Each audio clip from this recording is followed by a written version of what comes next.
Wilson. I'm Lyrica Jones. And I am Lauren Medina, and these are your morning announcements for Wednesday, March 27th, 2019. Today's lunch is Salisbury steak, mashed potatoes, whole grain dinner roll, offering bar, and a choice of milk. With only 3 days remaining in quarter 3, there isn't much time left for mentors to meet with their mentees.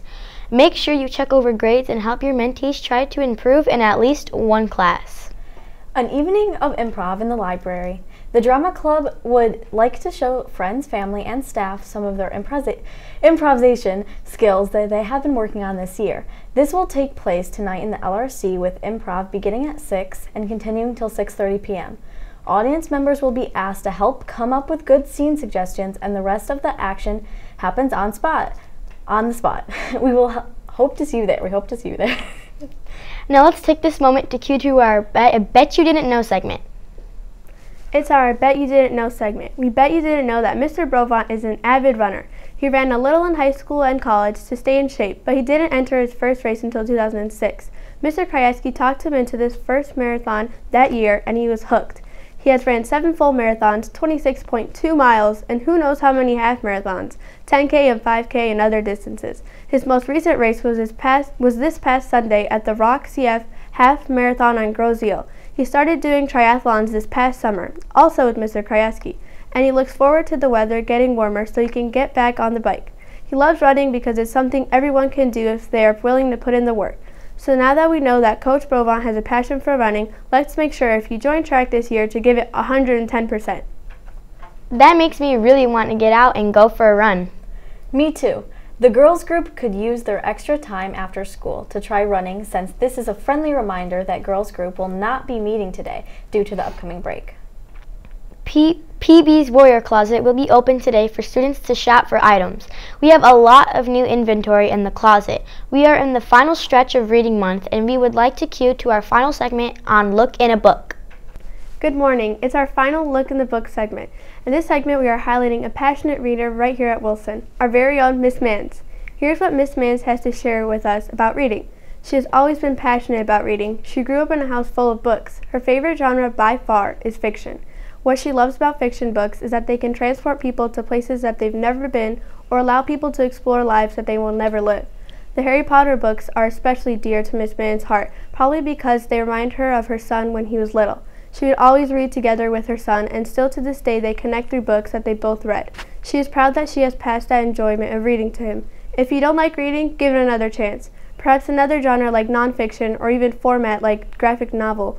Miss Mans has so many books that she actually had a library built in her new house. That's all for our Look at the Book segment. This Friday is our quarter 3 reward for PBIS. Stroh's will be graciously donating to our event, as well as many parents. We are still accepting topping donations. Any staff members who are able to help during the 3 lunches on Friday, just let Miss Lob Mason know.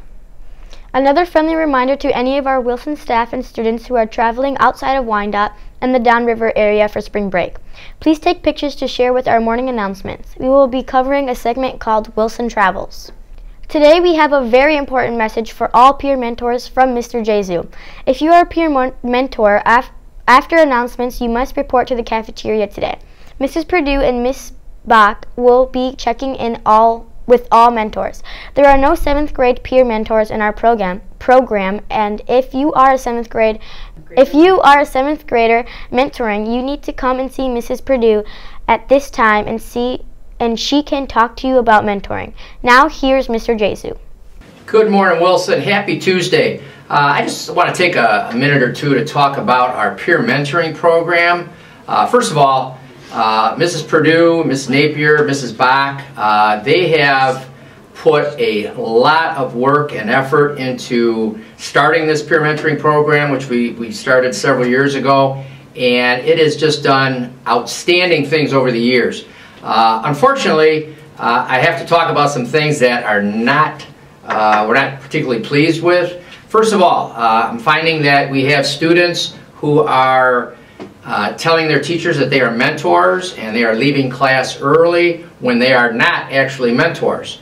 And also, I'm finding some students who have the mentor pass, and I don't know where they're getting it. So basically what I'm saying, mentors, if you have your mentor pass, you need to have that on your belongings. You should not be lending it out to anybody. And if you're not a mentor, you should not be leaving class early.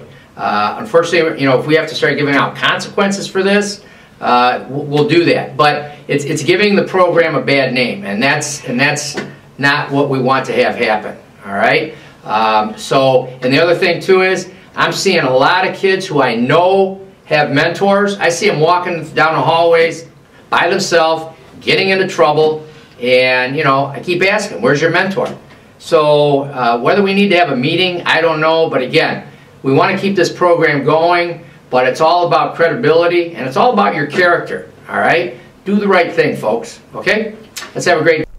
Now we have a little clip about the varsity baseball team at RHS. Good morning, Wilson. Today we got a closer look at the Roosevelt High School baseball team. Did you play baseball for the high school at all? I did play baseball in high school. I also played in college. I went to Eastern Michigan, played there for 4 years. Why did you start coaching baseball? Well, when you stop playing, you want to coach it still. You still got that competitive drive, and I think I made some mistakes along the way, and I just want to make sure my players don't make the same mistakes. When did you start coaching baseball? Head coach, 2001. How long have you been playing baseball for? I've been playing baseball since I was about 4 years old. What position do you play? My position is middle infield. How did you start playing baseball? I started playing baseball because I used to watch like MLB all the time, and I always loved what they do, and I just wanted to try it. So. Wow, how incredible. Now back to the anchors. There will be 2 PBIS raffles on Friday. Don't forget to turn in your bear bucks for the raffle. That's all for today. Have a wonderful Wednesday. Now let's all stand for the Pledge of Allegiance. I pledge allegiance to the flag of the United States of America